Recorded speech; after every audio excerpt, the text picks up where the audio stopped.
बैसाग पयलाते बाबागरिया पुजानो रिगै गराक सालनि सानजाओ 9 बनमाली बर' पान्डा संजाखा पान्डाओ नारै अकरांगै मानजाखा हास्टेनि मन्त्रकरा बिप्लब कुमार देव लगिओ मेयर दीपक मजुमदार प्रेस क्लाबनि आदं प्रणब सरकार तेकुबुनि रगबो मानजाखा पान्डानि बिसिंति खुंसा एम्बुलेन्स मालखुंबो फियकजाखा पान्डाओ मन्त्रकरा बिनि कगला नारक थानि हापंनि फाजोंते लुकुरकनि हामग्रानि बागै दिख्लायजाक शेप साप्रकनो हाक्टरनि मन्त्र बखरकते हास्टेनि मन्त्रकरा फेसबुक पेज ते টুইট খালাইমা জাগাও শালব্রমনো নাইকলি নাই শেপ নাহারনানি বাগৈ বিনি ককলা মশাকা আজকে এখানে বক্তব্য রাখার বিষয় নয়। এখানে এমএলএ বিধায়ক ফান্ড থেকে একটা অ্যাম্বুলেন্স এই লাল বাহাদুর ব্যায়ামাগারকে সমর্পিত করা হচ্ছে। সেটা নিশ্চিত এলাকাবাসীর উন্নয়নে এবং স্বাস্থ্যবিধির কল্যাণে কাজে আসবে। আর সঙ্গে সঙ্গে আমি এই ব্যায়ামাগারের সমস্ত সদস্য এবং সদস্যদের পরিবারদেরকে শুভেচ্ছা জানাই, সাধুবাদ জানাই যে এই করোনার পরিস্থিতি থেকে বেরিয়ে এসে আমরা আবার স্বাভাবিক জীবনযাপনে এসেছি। কিন্তু মন কি বাত আজ যারা যারা শুনেছি মাননীয় প্রধানমন্ত্রীজি উনি একটা কথা আবার বলেছেন যে ডিস্টেন্সিংটা আবার একটু তৈরি করা, মাস্ক ধীরে ধীরে পরিধান করা, হাত সবসময় নিট এন্ড ক্লিন রাখা, ধোয়া। তার কারণ কি দিল্লিতে আমরা দেখেছি যে করোনা পজিটিভ কেস এসে অনেক লোক মারাও গেছে। আমরা ভ্যাকসিনেটেড হয়েছি মাননীয় প্রধানমন্ত্রীজির কারণে, আমরা ডাবল ডোজ পেয়েছি। যারা 18 বছরের নিচে তাদেরও 50% ত্রিপুরাতে হয়ে গেছে, কিন্তু এই করোনা চলে যায়নি এখন। তার জন্য সাবধানতা অবলম্বন করা, হালকাতে কোনো কিছু না নেওয়া। আর আমরা তো করোনাকে লগভগ পরাজিত করেছি, তো ভয় পাওয়ার কোনো কাছে কারণ নেই। আমাদের কাছে মাস্কও আছে, স্যানিটাইজারও আছে, বাড়িতে অক্সিমিটারও আছে। আজকাল হসপিটালগুলোর কাছে সব সমস্ত সুবিধা রয়েছে। যখন প্রথমবার করোনা এসেছিল তো কিছুই ছিল না, মাস্কও ছিল না, স্যানিটাইজারও কম ছিল। কিন্তু এখন মাস্কও আছে, স্যানিটাইজারও আছে, অক্সিমিটার আছে, অক্সিজেন বেডও আছে, ডাক্তারও আছে, মেডিসিনও আছে, অক্সিজেন প্লান্ট আছে, অক্সিজেন বেড আছে, আইসিইউ বেড আছে। এই সবগুলো করোনার সময় আমাদের সঙ্গে পরিচিতি হয়েছে এবং আমাদের ব্যবস্থার মধ্যে চলে এসেছে। তার জন্য এবার আমরা করোনাকে ভয় পাই না। ছাড়া সাবধানতা অবলম্বন করা। বন্ধুরা, এটা বনমালীপুর। আপনারা আমাকে বিধায়ক পদে আসীন করেছেন 2018-তে। 4 বছর উপর হলেও সরকার হয়েছে, সরকার কাজকর্ম করে। আর কি কাজ করেছে বনমালীপুর মানুষের সবার জানা উচিত। আমি কিছুক্ষণ আগে একটা আমাদের ওয়ার্ডের একটা কার্যক্রমে ভাগ নিয়েছিলাম।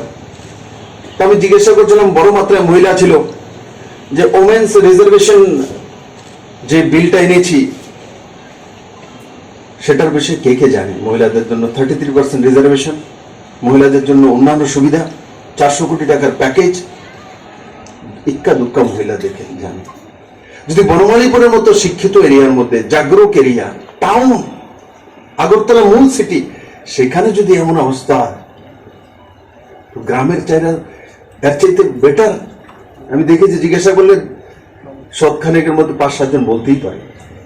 আমি আপনাদের কাছে নিবেদন করব যে ওমেন্স রিজার্ভেশন বিলের বিষয়ে সমস্ত মহিলারা জানা, তার মেয়েকে বলা, ছেলেকে বলা, ছেলেকে বললে বোনকে বলবে, ও সেই বিষয়ে জানার পর তার অধিকার পাবে। না হলে তো 33% আছে। এখন পুলিশের জন্য অ্যাডভার্টাইজমেন্ট হবে, প্রথম 500 বের করে দেবে, এবার এটা আমি চেঞ্জ করে 1000 আনছি। কিছুদিনের মধ্যে বেরোবে 1000 পুলিশ কর্মী নেওয়া হবে। তো তার মধ্যে 33% রিজার্ভেশন থাকে, মানে 330টা মহিলার রিজার্ভেশন। তারপরে বিনা রিজার্ভেশনে কেউ যেতে চাইলে ওখানেও তাদের স্থান রয়েছে। 2500 কাছাকাছি এখন স্পেশাল এক্সিকিউটিভের পোস্ট আসবে। তার মধ্যেও বড় মাত্রায় মহিলা থাকবে, যেটা 33% রিজার্ভেশন রয়েছে থাকবে। তো আজকে এই ব্যবস্থা করেছে, তার মধ্যে অনেক স্কিমের মধ্যে অনেক কিছু আছে। একবার গিয়ে আমার পেজে বা সাইটে সেটা বের করে পড়া, জানা। আর আমি একটা অনুরোধ করব, আমাকে ভোট দিন না দিন, যারা দূর থেকে শুনছেন তাদেরকে বলবো, কিন্তু অধিকার নিন।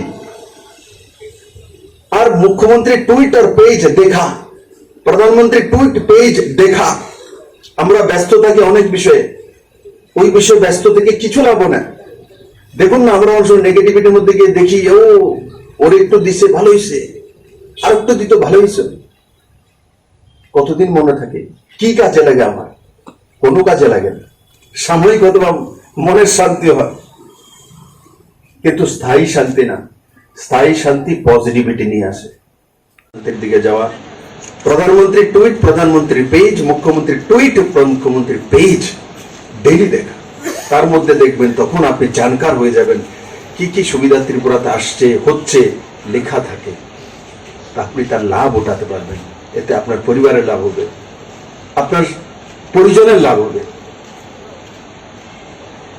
আর নিজে নলেজেবল ব্যক্তিত্ব তৈরি হবে। দুনিয়াতে যে যত বেশি জানে, ফার্স্ট জানে, তাকেই মানুষ মানে। আজ কম্পিউটারের জামানা, আজ ইন্টারনেটের জামানা, সোশ্যাল মিডিয়ার জামানা। আজ মাননীয় প্রধানমন্ত্রীজি এখন কি করছেন আমি নেটে দেখতে পারবো। আজ থেকে 30 বছর 20 বছর আগে দিল্লিতে প্রধানমন্ত্রী কি করছেন ত্রিপুরার মানুষের জানতে 1 বছর সময় লাগতো, বা পরের দিন নিউজ পেপারে দেখে কিছু বুঝতাম। এর বাইরে কোনো রাস্তা ছিল না। আজ তৎক্ষণাৎ জেনে যায়, তার জন্য মানুষ সবকিছু তৎক্ষণাৎ জানতে চায়। আর বনমালীপুরের মানুষ আপনারা মুখ্যমন্ত্রী দিয়েছেন। আমি যেই কাজগুলো করি মন্ত্রী পরিষদকে নিয়ে, তার লাভের ভাগিদার আপনারাও। মানুষ আপনাদেরকেও আশীর্বাদ করে, যখন ওমেন্স রিজার্ভেশন দেখে, যখন 4 লাখ ভাতাদারীদের 2000 টাকা করে পাবে দুর্গাপূজার সময় দেখে, যখন রেশন শপে এত কিছু পায়, যখন রাস্তাঘাট দেখে, যখন এয়ারপোর্ট দেখে, যখন ত্রিপুরার ইনফ্রাস্ট্রাকচারাল ডেভেলপমেন্ট দেখে, তো মানুষ কিন্তু একবার বনমালীপুরের কথা চিন্তা করে বিপ্লব দেবকে তো ওখানকার লোকই দিয়েছে। তো তার জন্য আপনারও ভাগিদারি। আমি হয়তো ডাইরেক্ট কাজ করি, আপনারা ইনডাইরেক্ট কাজ করেন। তার জন্য আপনাকে অনেক অনেক শুভেচ্ছা। ভালো থাকুন আপনারা, সুস্থ থাকুন। প্রণব বাবু এই আয়োজন করেছে, আজকে দেখলাম নেতার মতো ভাষণও দিয়েছে। তো এখনো জিন্স প্যান্ট রয়েছে। তো যাই হোক, ওনার ভালো হোক, উনি ভালো থাকুন, সুস্থ থাকুন, ওনার ক্লাব ভালো থাকুক, সবাই ভালো থাকেন, আর নিজের জীবন মান উন্নয়ন হোক, এটাই আমি রাজ্যের মুখ্যমন্ত্রী হিসাবে পুরো রাজ্যবাসীর প্রতি কামনা রাখি। আমার একটা কার্যক্রম আছে, সেটাতে আমি যাব, অনেকটা দেরিতে এসেছি, তার জন্য আমি খেদ প্রকট করছি। সবাইকে অনেক অনেক ধন্যবাদ। জয় হিন্দ।